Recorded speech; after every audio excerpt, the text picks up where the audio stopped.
Portræt af en rigmand.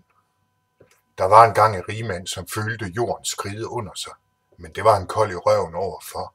Den slags bagateller gik han ikke op i.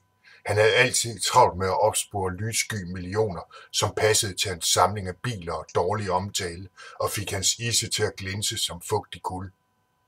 For ham var spørgsmålet om, hvem vil være millionær, irrelevant. Han var født til noget værre. Umådehold og milliarder stod godt til hans taint, og når andre forkælede sig med nærvær og badebolde, foretrak han bankudskrifter og uorganiseret arbejdskraft. Han var værre end konen i muddergrøften, når han hobede giftig jord sammen på en bakketop med udsigt til let tjente penge. Når alting skred han med et stort smil tjente han godt på at rydde op efter sig selv. Hvis han selv skulle sige det, var han den bedste forretningsmand i verden. Hvor andre gik fallit, fik han profit, tjente stort på skidt og lort og lærte sine døtre den ædle kunst at holde kæft, når nogen spurgte, om de ikke var lidt for smarte. Alt gled som smurt i sanktionsramt olie. Intet var for beskidt til en mand af hans kaliber, for milliarderne væltede ind, uanset hvad han foretog sig.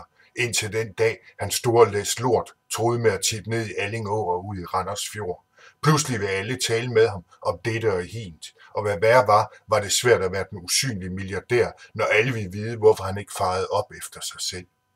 Men det havde han ikke lært i Voldby, da han som dreng sonderede sin fars mudderhul i korte bukser og kasserolleklip.